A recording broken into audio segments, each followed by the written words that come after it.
Welcome back to Basic Biostatistics 2 and to the third and last video of session 4. In this video, I'm going to show you how to use repeated measures t-tests or paired sample t-tests, as well as the corresponding non-parametric tests. Sometimes in research we do not have independent measurements. For instance, we measure blood pressure of some people at the beginning of an intervention, and a couple of months later or after the intervention we measure in the same people the blood pressure again. As these measurements are not independent, the second measure depends pretty much on the first measurements, and we measure the same people.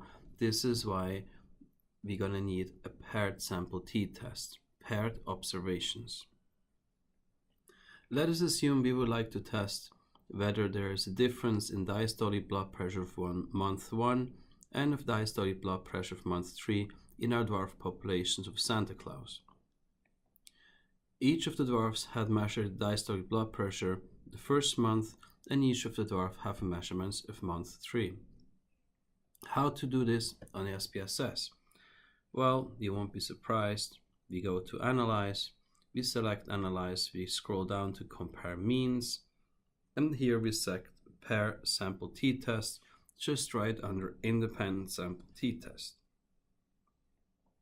We click on it, and a very familiar window opens where we have all the variables on the left hand side.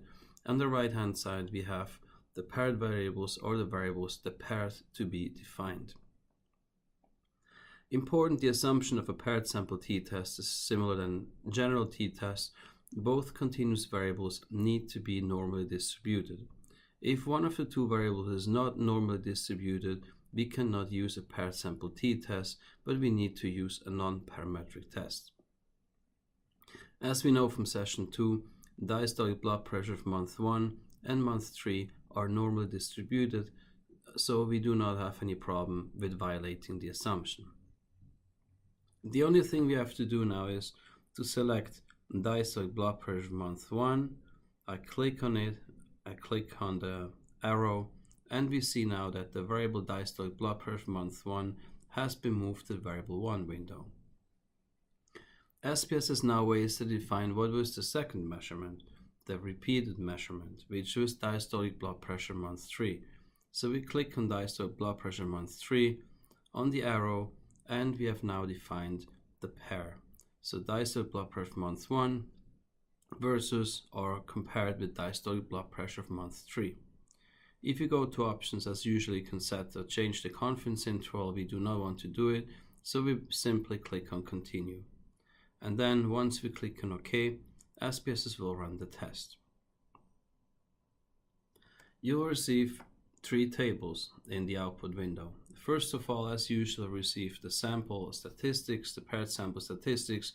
We have the mean blood pressure for those of month 1 in diastolic blood pressure. We have the mean value of diastolic blood pressure month 3. We have the standard deviations for both, and we have the standard errors. We also know we have 60 observations in month 1 and 60 observations month 3. So all the dwarfs that were measured in month 1 have measurements as well in month 3. SPSS runs you some paired sample correlations. This is not really important at the moment, but it basically tells you that they're highly correlated with each other. So diastolic blood pressure month 1 is correlated with month 3. More about correlation analysis we're going to discuss in session number 6. Finally, the paired sample t-test, the test statistics. We have a lot of numbers. First of all, SPSS presents you what's the mean difference in blood pressure of measurement 1 and 3. You can also get this from the first table, 97.97 minus 91.93. The difference is 6.033. The standard deviation of the difference is 0.258. The standard error of the mean for that difference is 0.033. It gives you the lower and the upper confidence interval for the difference. So the difference in diastolic blood pressure, we're 95% sure that the difference lie between 5.967 and 6.10. This is a very narrow confidence interval indicating a high precision of our measurement. Then it gives you the t statistics. This is the test statistics. The value of the actual test is 181 for degree of freedom of 59. And then finally the p-value, the most important value we're waiting for. A p-value of less than 0.05, as you know, rejects the null hypothesis. The null hypothesis is there's no difference in diastolic blood pressure between month 1 and month 3. This is smaller than 0.05. This means we reject the null hypothesis.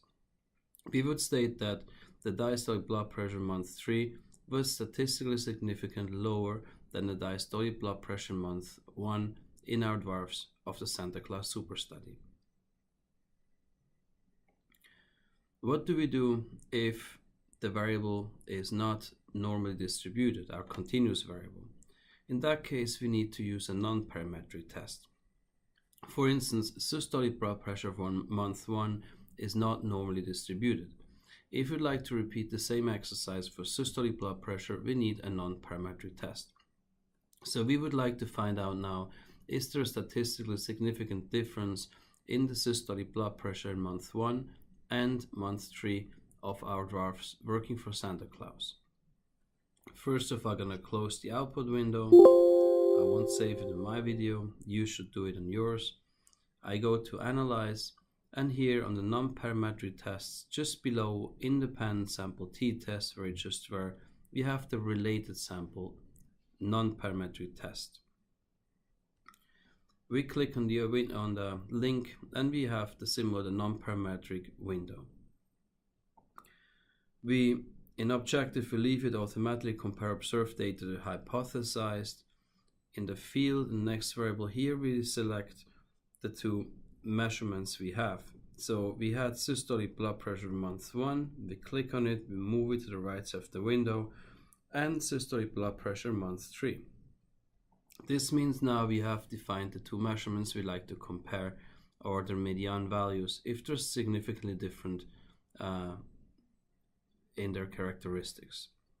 In settings, as you know, we can let it automatically choose a test based on data. If not, we would use the Wilcoxon matched pairs or signed rank test that you can see here. Also, the signed test 2 samples is an option, but you can leave it to the program. In my case, I know which test to choose. You should know this as well. I choose the Wilcoxon matched pairs signed rank test. The null hypothesis is there's no difference in systolic blood pressure of month 1 and month 3. I run the test. We have a new window opening, the output window, where we can see a table with a hypothesis test summary. The null hypothesis stated there is no difference between systolic blood pressure month 1 and month 3. The correct test is a related sample Wilcoxon signed rank test. The p-value is below 0.05. This means we reject the null hypothesis as here written. This means the systolic blood pressure of month 3 is statistically significantly different than the systolic blood pressure of month 1. This is how to use paired sample t-tests and how to select the correct nonparametric test. At this point, I wish you good luck with the exercise and the quiz. When the questions pop up, make sure if the question asks you p-values or the actual test value, which will be the value of the test t. Thank you very much.